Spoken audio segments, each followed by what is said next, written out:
नमस्ते बच्चों, कैसे हैं आप सब। आशा है आप घर पर सब कुशल और स्वस्थ होंगे। तो चलिए आज हम आरोप पुस्तक के अध्याय 4 गलता लोहा पढ़ेंगे, जिसके लेखक हैं शेखर जोशी। तो आइए सबसे पहले लेखक परिचय करते हैं। शेखर जोशी का जन्म 1932 ईस्वी में अल्मोड़ा में हुआ। यह युवा कहानीकारों में से एक प्रतिभाशाली लेखक माने जाते हैं। हिंदी साहित्य में इनका महत्वपूर्ण योगदान है।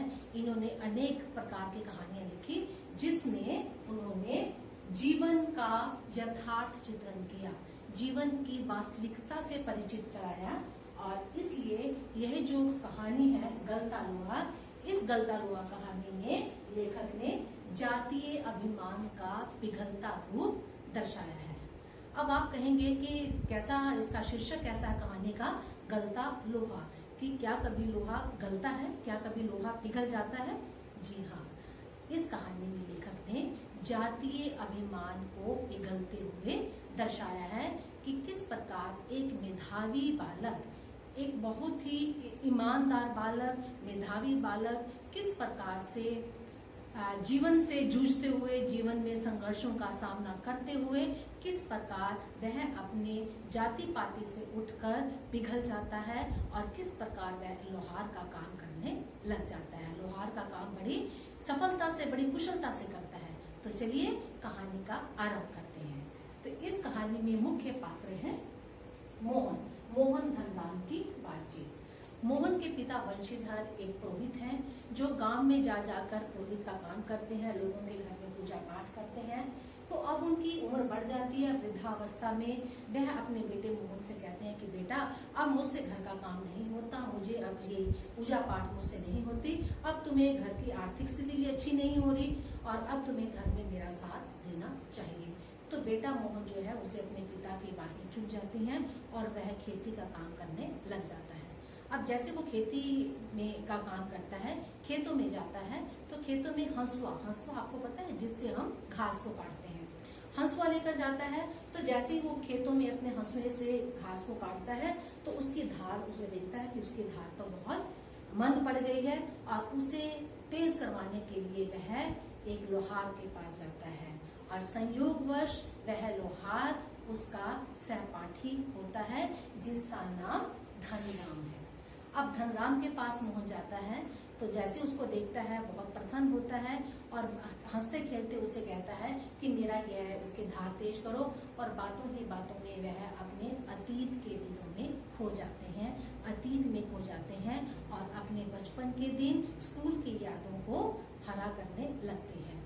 अब धनराम क्योंकि एक लोहार का बेटा था और मोहन पुरोहित का बेटा था, तो मोहन जो था ब्राह्मण होने के नाते उसे समाज में उच्च दर्जा दिया जाता था और इसके विपरीत धनराम एक लोहार का बेटा था, जिसे शूद्र माना जाता है। अर्थात ब्राह्मण और लोहार की समानता समाज में नहीं की जाती। तो जैसे ही वह उसके पास पहुंचता है तो उसे उसको अपना धार तेज कराने के लिए कहता है। तो धनराम मोहन को देखता है और मोहन धनराम को, तो धीरे धीरे उनमें आपस में बातें होती हैं। मोहन अपनी समय में, अपने स्कूली जीवन में बहुत ही होशियार था, बहुत कुशाग्र बुद्धि का बालक था और धनराम उसके विपरीत था, मंद बुद्धि था। अब जब वो स्कूल की बातें याद करते हैं, क्योंकि मोहन पढ़ाई में बहुत होशियार था, तो स्कूल में सभी अध्यापकों का से प्यार पाता था और यह भी सभी अध्यापकों का सम्मान करता था। तो स्कूल में एक मास्टर थे त्रिलोकी सिंह मास्टर थे। वह मोहन से अत्यधिक प्रेम करते थे, क्योंकि मोहन उनके द्वारा पूछे गए सभी सवालों का जवाब देता था। और इधर धनराम मंदबुद्धि बालक था, वह कभी भी काम अपना पूरा नहीं करता था और इसलिए वह प्रायः सभी अध्यापकों से डांट खाता था।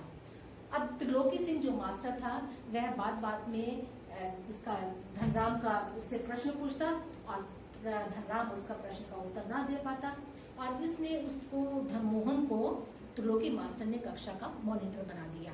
अब मॉनिटर बनने पर बच्चों में थोड़ा अभिमान आ जाता है कि मैं कक्षा का बहुत बुद्धिमान बालक हूँ और वह बात पर बच्चों से प्रश्न पूछता और जब बच्चे प्रश्न का उत्तर ना दे पाते तो वह अध्यापक से उनकी शिकायत करता।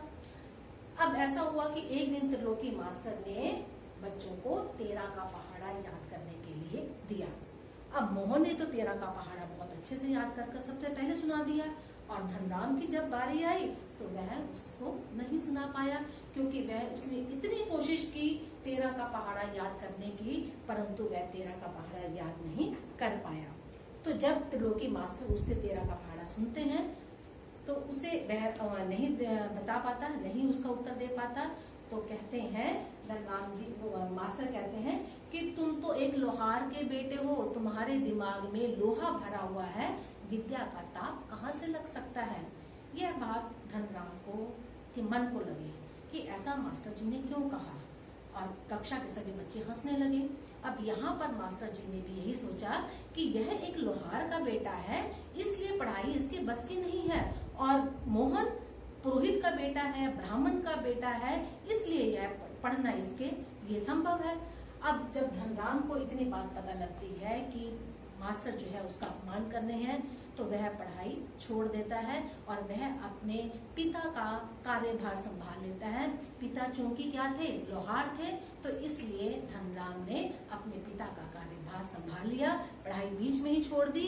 वह तीसरे दर्जे तक ही पढ़ा और अपने पिता के हाथ में काम में हाथ बटाने लगा। अब लोहार इस तरह से धनराम एक लोहार बन जाता है। अब इधर दूसरी ओर मोहन पढ़ाई में होशियार था, आगे आगे अपनी क्लास पूरी करता रहा। पिता को भी बहुत अभिमान था कि मेरा बेटा बहुत होशियार है, बहुत हर क्लास में अव्वल आता है।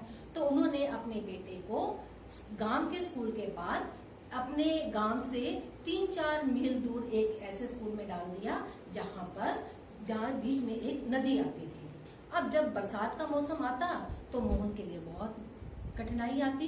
क्या करता वो, बरसात के दिनों में वो नदी जो थी वो बीच में भर जाती, और कई बार तो उसे तैर कर पार कर स्कूल जाना पड़ता और तैर कर उसे आना पड़ता। तो पिता ने जब ऐसा उसका देखा तो उन्हें बहुत ज्यादा चिंता होने लगी कि इस तरह से मेरा बेटा जो है वो अपने जीवन से हाथ धो बैठेगा, तो मुझे तो ऐसे नहीं पढ़ाना। तो वह मन ही मन सोचता कि अब क्या किया जाए। इतने दिनों में उनके घर में एक उनके परिवार का उनका सगे संबंधी लखनऊ से आता है, जिसका नाम है रमेश। अब मोहन लखनऊ में रमेश के साथ आ जाता है। आरंभ में तो रमेश इसका मोहन का बहुत ध्यान रखता है, उसे खाने के लिए भी अच्छा देना, पहनने के लिए अच्छा देना, अच्छे उसके स्कूल में उसका दाखिला करा दिया।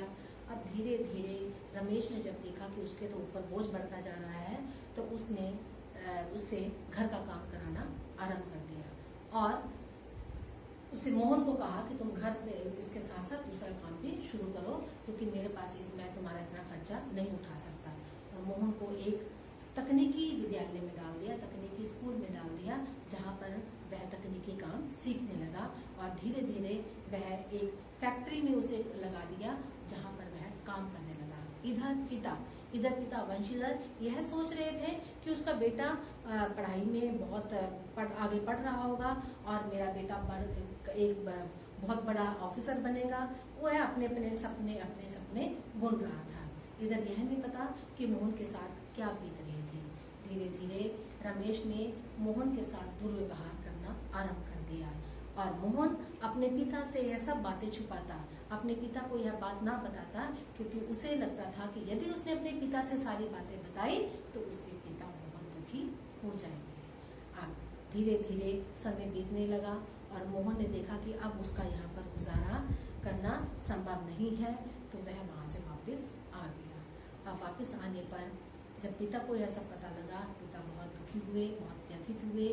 तो उनसे यह जो सदमा जो है बहुत मुश्किल उन्हें हुई, बहुत कठिनाई का सामना करना पड़ा, और धीरे धीरे अब मोहन अपने पिता का हाथ खेतों में बटाने लगा। तो यहीं से कहानी शुरू हुई थी कि मोहन जो है वो धनराम के पास उसकी दुकान पर हंसुए की धार तेज कराने जाता है। अब धनराम मोहन के हंसुए की धार को तेज करता है, भट्टी में डालकर उसे तेज करता है, उसके ऊपर चोट मारता है, और उसके बाद वह अपने काम में लग जाता है, क्योंकि धनराम लोहार का बेटा है और लोहार के पास तो बहुत काम होता है, और ये सभी काम मोहन बैठा धनराम को देख रहा था। धनराम एक लोहे की छड़ को गोलाई का आकार दे रहा था, उसे गोलाई दे रहा था, परंतु उससे वह धुलाई नहीं दी जा रही थी। तो मोहन उसे यह सब करते देख रहा था और मन ही मन सोच रहा था कि एक लोहार का बेटा है तो इससे काम यह क्यों नहीं हो पा रहा। तो वह क्या कहता है धनराम को कि धनराम मैं कोशिश करूं, शायद मेरे से हो जाए। तो धनराम उसकी ओर देखता कि तुम कहाँ से कर दोगे, तुम तो एक पुरोहित कोई बेटे हो, तुम्हारे यह वश की नहीं है। तुमने कभी हाथ में लोहे की छड़ तुमने पकड़ी है क्या, तुमने भट्टी में किसी लोहे की छड़ को डाला है। तो मन ही मन मोहन मुस्कुराने लगा और उससे वह छड़ी लेकर आग में उसने डाल दिया और उसे गोलाई देने लगा।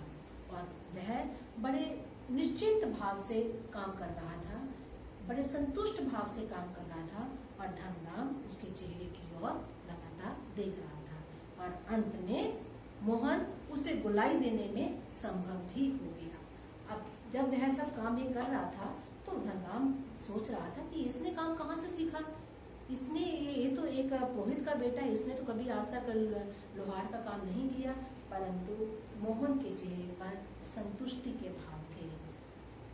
अब उसे समझ में आ रहा था कि जातीय अभिमान कुछ नहीं है, जातीय अभिमान का कोई महत्व नहीं है, महत्व केवल काम का है। क्योंकि आपने देखा होगा कि समाज में एक ब्राह्मण के बेटे को और एक लोहार के बेटे को क्या समानता मिलती है, क्या वो दोनों एक समान है, नहीं दिया जाता। परंतु इस पाठ में जब मोहन जातीय अभिमान से उठकर लोहार का काम बड़ी संतुष्टि से करता है तो वह अपने अंदर भी आत्मसंतुष्टि पाता है कि वह मन ही मन सोच रहा था कि जाति पाति ने कुछ नहीं रखा, कि यदि व्यक्ति मेहनत कश है, यदि व्यक्ति मेहनती है तो वह अपनी मंजिल पा सकता है। तो इस प्रकार उसका जातीय अभिमान, उसका जो लोहा था वह पिघल गया, गल गया।